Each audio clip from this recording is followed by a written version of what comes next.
여러분 안녕하십니까? 마태복음서 강의 계속되고 있습니다. 그 마태복음서 강의 제가 하게 되면은 이게 아마 상당히 오랜 시간 지속될 것으로 보입니다. 왜냐하면 성경을 좀 꼼꼼히 읽어나가고 싶어서 그렇습니다. 요즘에 편리한 시대가 돼서 공부 같은 경우도 4주짜리, 6주짜리, 이런 탁탁탁 끊어서 나오는 것이 많이 있는데, 저는 그런 방식하고는 좀 역행하고 있습니다. 이런 속도로 아마 한 10분씩 찍다 보면은 몇백 강이 갈 수도 있는데, 그래도 그렇게 하려고 합니다. 다시는 반복하기는 어려울 것 같고요. 할 때 자세하게 하고 싶은 마음이 있고, 그리고 이제 지금 한국 교인들에 있어서 제가 가장 우려하는 점 중에 하나, 특히 성서 읽기에 있어서는 다른 자리에서 내가 성서를 보는 눈에서도 말씀드렸지만, 성서를 읽을 때 대체적으로 성서의 저자가 하려는 말을 우선적으로 들어야 되는데, 그걸 듣기보다는 내 마음대로 읽거나 아니면 교리, 이미 교회에서 이런저런 방식으로 들었던 교리라고 하는 정답을 가지고 성경을 읽습니다. 그러면 성경을 읽긴 읽는데 실제로 성경을 읽는 것이 아닌 게 됩니다. 무슨 말이냐 하면, 분명히 글을 읽지만 답이 이미 답을 설정하고 읽어서 정말 성서가 말하려고 하는 걸 듣지 않게 됩니다. 모든 독서라고 하는 거는 내가 잘 모른다고 생각하고 거기서 새로운 것을 발견하면서 읽어야 되는데, 그렇지 않은 거죠. 한국 교인들의 성서 읽기라고 하는 거는 낯선 어떤 책을 놓고 거기서 무언가를 배워야겠다라고 읽기보다는 이미 정답이 주어져 있고 그 정답 안에서 그것을 확인하는 방식으로 읽기 때문에 그렇습니다. 그래서 일단 1차적으로는 이 성서가 쓰여졌던 시대와 그런 역사적 배경 하에서 충분히 그것을 살피면서 저자가 어떤 상황에서 무슨 말을 하고 싶었는지를 들을 필요가 있고요. 첫 번째, 그걸 이제 역사적인 읽기라고 하죠. 그리고 두 번째는 그것이 오늘날 우리 상황에서, 그리고 제가 처한 상황과 여러분이 처한 상황이 다 다르지 않습니까? 사람은 사람마다 자라온 환경과 지금 처해 있는 상황이 저마다 다 다릅니다. 그 다른 사람들에게는 다 다르게 느껴질 수 있거든요. 동일한 의도로 썼다 하더라도 그것이 느껴지는 건 또 다른 문제입니다. 그래서 다른, 아주 서로 각자가 처한 자리에 따라서 새롭게 의미들이 발견될 수 있는데, 이거를 마커스 보그라고 하는 신학자는 은유적 읽기라고 했지만, 저는 꼭 은유적 읽기라는 표현을 안 하더라도 뜻이 다양하게 넘칠 수 있다. 폴 리케르라고 하는 신학자에 의하면 상징은 언제나 뜻이 넘친다, 이런 말을 하는데, 성서는 뜻이 넘칩니다.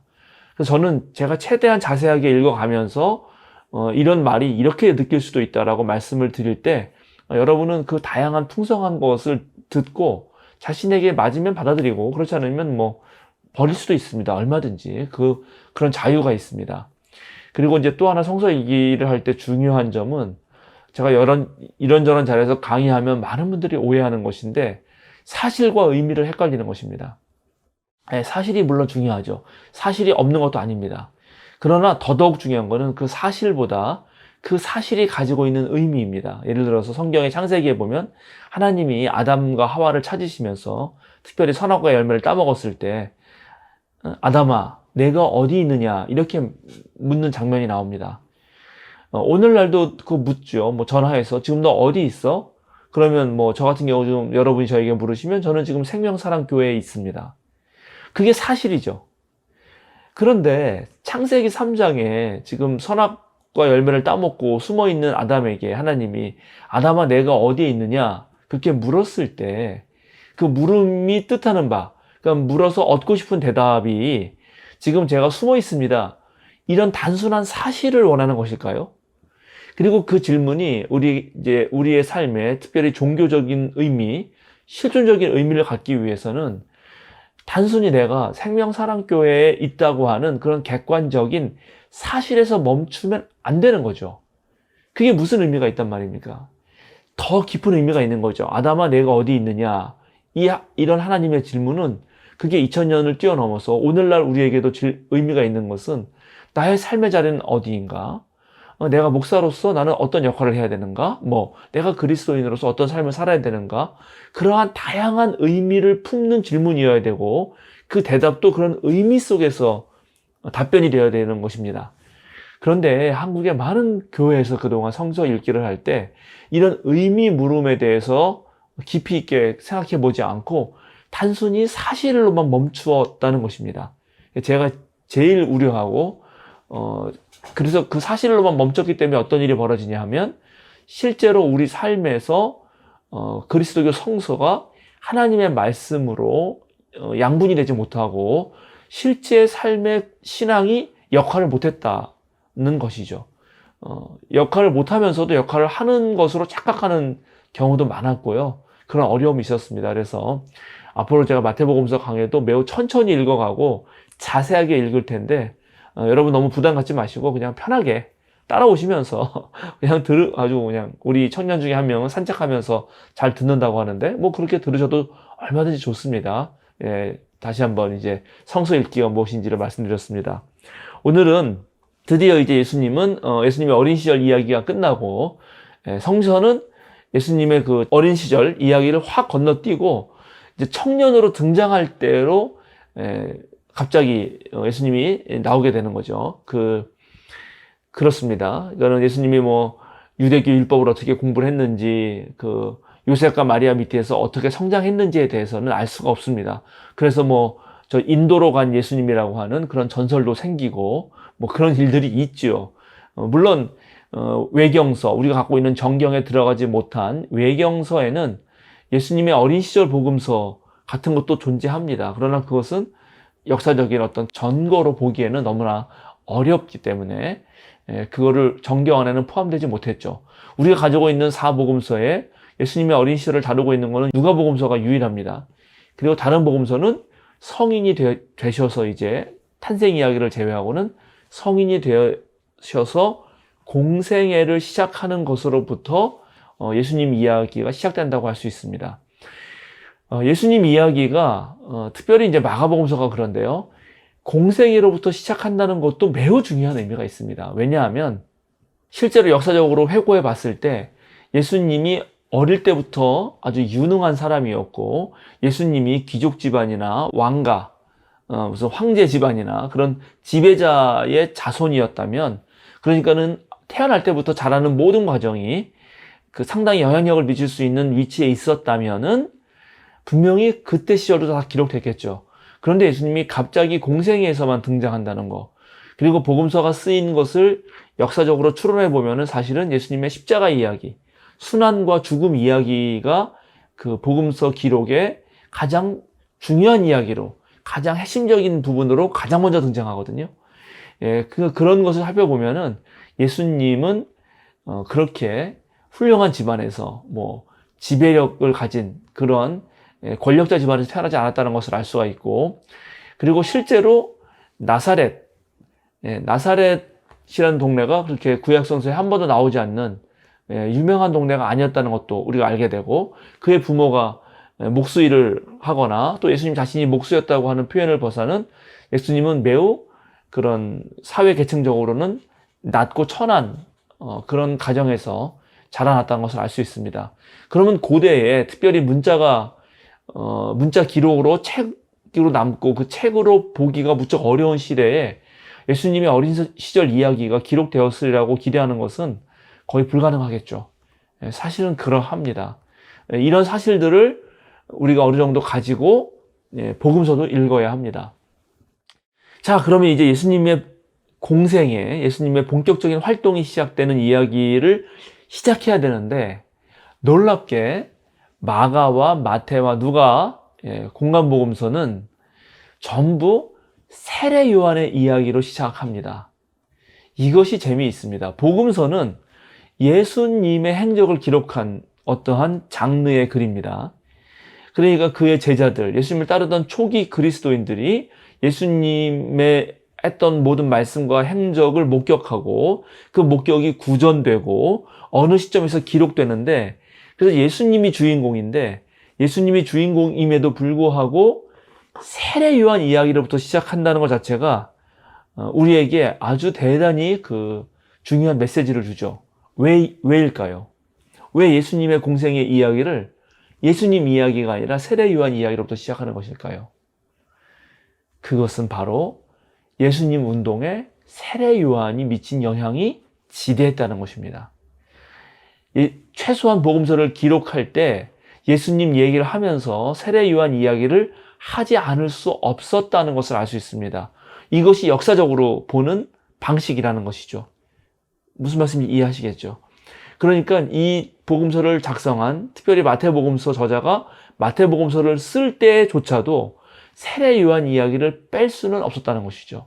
그것을 빼면은 안 되는 그러한 당시 상황에 어떤 분위기가 있었다는 것입니다. 그래서 우리는 예수님 이야기를 알기 위해서라도 세례 요한이 했던 운동, 이거를 이제 신학에서는 세례 요한 운동이라고 하죠. 예수님의 운동은 예수 운동이라고 합니다. 요한이라고 하는 이름이 많이 등장하기 때문에 그 요한이라는 이름을 구분하기 위해서 세례라고 하는 명칭을 앞에 붙여서 요한이라고 부르는 거죠. 세례자 요한, 세례 요한. 그래서 이 요한, 즉 세례라고 하는 일종의 요한의 세례 운동이라고 하는 새로운 사회 어떠한 운동, 무브먼트를 벌인 사람이 무척 중요했고, 예수님은 그 운동의 영향 하에서 예수님의 하나님 나라 운동을 했다고 보는 것이 이제 역사적으로 타당하고 가깝습니다. 오늘은 이제 그 얘기를 시작하려고 하는데요. 성서를 어떻게 읽어야 되느냐, 그 다음에 세례 요한 운동이 예수님 운동에 있어서 중요했다라는 얘기를 하고 났더니 벌써 10분이 훌쩍 지나가 버렸어요. 그래서 제가 오늘은 공부할 본문을 읽는 것으로 마치고 다음 강의에 그 본문을 한 번 더 읽어가면서 자세하게 하도록 하겠습니다. 여러분 같이 보시죠. 마태복음서 3장 1절에서 12절 말씀입니다. 제가 한번 쭉 읽어가겠습니다. 그 무렵에 세례자 요한이 나타나서 유대 광야에서 선포하여 말하기를 회개하여라, 하늘나라가 가까이 왔다 하였다. 이 사람을 두고 예언자 이사야는 이렇게 말하였다. 광야에서 외치는 이의 소리가 있다. 너희는 주님의 길을 예비하고 그의 길을 곧게 하여라. 요한은 낙타 털옷을 입고 허리에는 가죽띠를 띠었다. 그의 식물은 메뚜기와 들꿀이었다. 그때 예루살렘과 온 유대와 요단강 부근 사람들이 다 요한에게로 나아가서 자기들의 죄를 자백하며 요단강에서 그에게 세례를 받았다.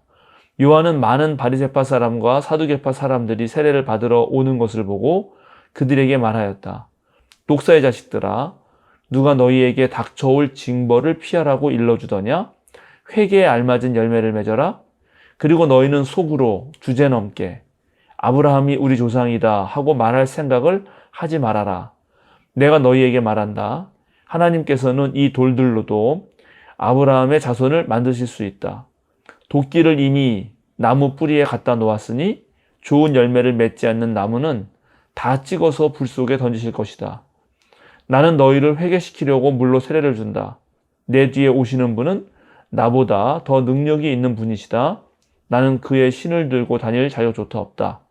그는 너희에게 성령과 불로 세례를 주실 것이다.